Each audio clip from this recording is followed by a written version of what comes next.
Welcome to 10 Minutes On, a podcast from the Joint Public Issues team. My name's Sienna. I'm a Joint Public Issues team intern. Joining me today is Hannah, who is a campaigner for Let's End Poverty. Let's End Poverty is a diverse and growing movement of people in the UK who are united behind the vision for the UK where poverty can't keep anyone down. Thank you so much for being here today. As we all know, a general election is coming up and the campaign is in full swing. Hannah, I'd love to hear a little bit about why you think we need to get poverty on the political agenda. Thank you, Sienna. Yeah, I think we've heard a lot during this run-up to the election about the cost of living crisis and perhaps the toll the last few years have taken. But what we haven't heard much about is the long-term trend of poverty both rising and deepening in the UK. We know that at this stage, about 1 in 5 people in the UK are struggling against poverty every day. But what's perhaps even more alarming is that levels of destitution have almost doubled since 2017. So that's people in the most deep form of poverty. Children are the most likely group to be experiencing poverty in the UK today, with around 1 million children experiencing destitution. These are levels that have completely skyrocketed. More and more people are having to turn towards emergency measures of support just to get by every day. They're no longer just there for a crisis. They're there to support people through the everyday costs and essentials of life.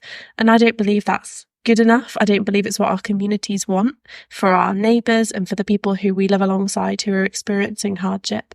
And what we're seeing is not enough attention from political leaders on acknowledging the scale of the problem, never mind the solutions that we have. We believe as a movement that poverty is avoidable. It's solvable. It doesn't need to exist in an increasingly wealthy country like the UK. What's missing is a political willingness to kind of pick up the tools to tackle poverty that exist and to use them with that focus on ending poverty completely in the UK. I think every time I particularly hear that destitution has doubled, it just really hits home the fact that actually the UK is not in a good way at the moment, and that it's the people who are most marginalised who are struggling the most. So, Hannah, as Let's End Poverty, what are you hoping to achieve? What would it look like for politicians to take poverty seriously? Yeah, so like I've said, I think there's a whole host of options for political leaders to pick up and use to start tackling poverty in the UK. There are some great organisations who've been working really hard to draw on their experience of providing frontline support to come up with policies that will really make a difference. The Trussell Trust have a roadmap where they set out what ending poverty in the UK, ending the need for food banks in their language would look like. Those solutions exist. What we need now is for whoever forms the next government to take seriously their role in being part of the solution. And I think a really key first step to that would be committing to developing a long-term strategy to tackle poverty in the UK that includes people with lived experience of poverty in that process of decision making. So rather than making decisions at a distance from people's lives who are at the sharpest end of poverty, recognising that their experience of poverty and hardship means they hold expertise and insight into the impact of policies on their daily lives. We know that nobody's life is straightforward, but that is even more the case when you are living day to day, struggling to make ends meet. We need people who are at the decision-making end of policy making to really get to know, to listen to people who are at the sharp end of poverty and living it every day, to create solutions that last. And don't just see this as a crisis that's popped up over the short term to fix, but recognise the long-term trends and therefore the long-term solutions to poverty that we need that's going to set us on the right path. I completely agree that actually there's so much that we can gain from having people who have lived experience at the heart of policymakers' life, and life experience is such a teacher and really should inform the way that we think about the way that we address issues. I really hope that politicians listen both in the run-up to the election in the final few days and also after the election, that we can get this, whoever forms the new government, really high up on the political agenda. I'd love to think a little bit more personally. We all have an opportunity to vote in this election. Why do you vote? And what's important to you when you think about voting? I mean, I have always voted since I've been eligible because I believe that it's one of the many ways as a citizen that I have a role to help shape the country and the community that I want to live in. I think it's really important that if we want to influence the way that our communities are shaped, that our country is shaped, if we have opinions about that, then we have a responsibility to get around the table and to face up to some of those challenging questions that are often kind of hyper-focused during an election campaign. But I also realise that I shouldn't take my right to vote for granted. It's always been quite straightforward for me to access my right to democracy. I'm digitally literate. I can get online to register to vote. I've got the right kinds of ID now that I need to vote when I turn up on polling day. And there's space in my life and in my brain for me to think through the issues and to engage with the kind of election campaign as it runs up. That is not the case for everyone. And sadly, unfortunately, over the last few years, there are steps that have been taken, like introducing voter ID, that have made it harder, not easier for people to participate, to have their voice heard. So, I think it's really important that when I turn up, I'm thinking about both what I think is a top priority, but also for the people who, perhaps in my wider community, who are marginalised from the democratic process. What differences would these policies, would these suggestions make to their lives? I always think about it like I'm, I suppose, voting in solidarity with the people who I want to be alongside in my community. That being said, I think we also have a real responsibility as voters and as citizens to make sure we break down those barriers to democracy so that when I turn up, I can do that voting in solidarity. But I also know that my peers in my community who might have otherwise been marginalised from getting involved actually have access and can be there and can have their own voice heard themselves, because they're the best people who can carry that into the voting booth. You mentioned there that there are large numbers of people who are likely to be disenfranchised in the election. There are also large numbers of people who are likely to choose not to vote because they feel apathetic or discouraged.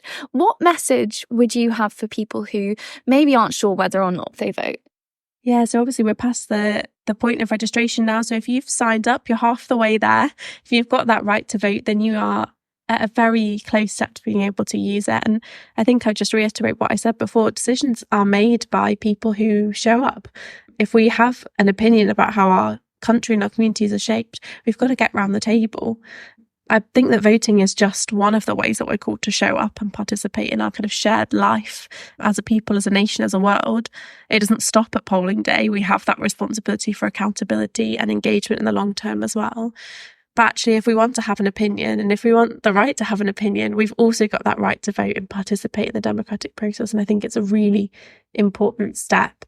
We can spend a lot of time grumbling, I think, about the problems.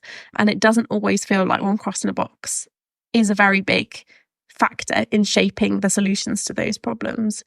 But actually, it is a small but really significant part of the way that we participate in change. Yes, it is about us and our individual vote. But when we are voting with our local communities for our local representative, and we all get to cross that box separately but together, and it's really important. Thank you, Hannah. Before we close, I'd love to, for our listeners who maybe are thinking about supporting Let's End Poverty and trying to get poverty higher up the political agenda, what can people do to get involved in the run-up to the election or after the general election? Yeah, absolutely. As the Let's End Poverty movement, we've been trying to encourage everybody to put poverty on the agenda in their local constituency, particularly by engaging with the candidates who are standing in their constituency to be elected. And we've made available a number of tools to help people do that. We've got a really easy email your candidates online action where you can go on, find out who the candidates standing in your community are. And if we've got publicly available email addresses for them, send them an email telling them why you care, but asking them to set out why they think tackling poverty should be a priority as well and what they would do if they're elected to Parliament. I know it's not too long to go before the election now, but I still think getting those emails into people's inboxes is really helpful because it will enable you to follow up with the successful candidate afterwards as well.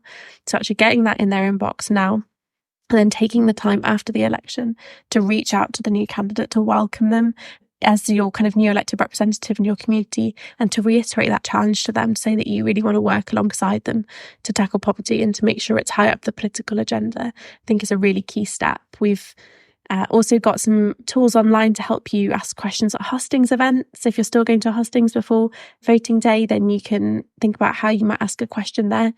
and even a little door hanger that you can pop on the back of your front door if campaign teams come round knocking. Usually they increase some of that in the few days before election day, so we're more likely to have them knock on our front door.